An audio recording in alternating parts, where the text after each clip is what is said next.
জীবন করে সুমহান কোরআন কোরআন। আসসালামু আলাইকুম প্রিয় দর্শকবৃন্দ, আলহামদুলিল্লাহ আমাদের বিতরণ পর্ব শুরু হয়ে গেছে। এখন যাচ্ছি নোয়াপাড়া গ্রামের কিছু পরিবারকে বিতরণ। তো আমাদের টিম এখন যাচ্ছে বিতরণের জন্য। তো দেখতেই পাচ্ছেন দর্শকবৃন্দ, তো আপনারা চোখ রাখুন ভিডিওতে। প্রচণ্ড রোদে রোজা অবস্থায় ঠিকই আসুন্না সেন্টারের টিম সেই পরিবারের কাছে পৌঁছে গিয়েছিল যে পরিবার প্রাপ্য, কিন্তু সেই পরিবার উপস্থিত ছিল না। গ্রামে গ্রামে চাইতে গিয়েছিল নিজের খাদ্য জোগাড় করার জন্য।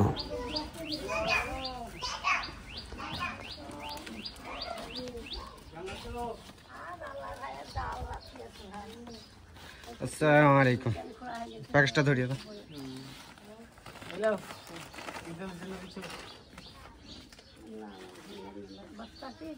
আসসালামু আলাইকুম। তো আলহামদুলিল্লাহ আমাদের কাছে এসে আলহামদুলিল্লাহ আমাদের ঈদ উপলক্ষে আপনাকে ঈদের একটা সামগ্রী দেওয়া হচ্ছে। এখানে নানা রকম আইটেম আছে, যেমন সেমাই আছে, নারকেল আছে, বাদাম আছে, চিনি আছে, তারপরে পায়েস রান্না করার জন্য আতপ চাল আছে এবং চালও আছে রান্না করার জন্য, পেঁয়াজও আছে। তো এই প্যাকেজটা নেন। আর চাচি বাড়িতে নেই নাকি?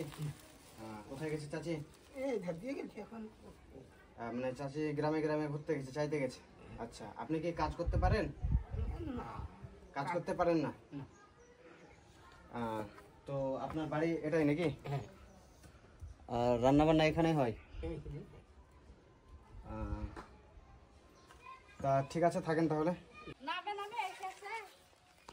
দর্শকবৃন্দু, আমরা আর একটা পরিবারকে ঈদ সামগ্রী দেওয়ার জন্য চলে এসেছি। তো ভাই তুলে দিবে এই পরিবারের হাতে। তো এখানে ঈদের সামগ্রী আছে, নারকেল আছে, বাদাম আছে, চিনি আছে, চাল আছে, পেঁয়াজ আছে, সরিষার তেল আছে, মানে 9 রকমের আইটেম আছে টোটাল। এটা ঈদের যাবতীয় যা লাগে সমস্ত কিছু দেওয়া হয়েছে। তো আপনারা দেখতেই পাচ্ছেন এই পরিবারের পরিস্থিতি। তো আমাদের এটা সম্পূর্ণ হলো। আমার 2টা বাজে আমাদের এটা তুই দিলাম দাদি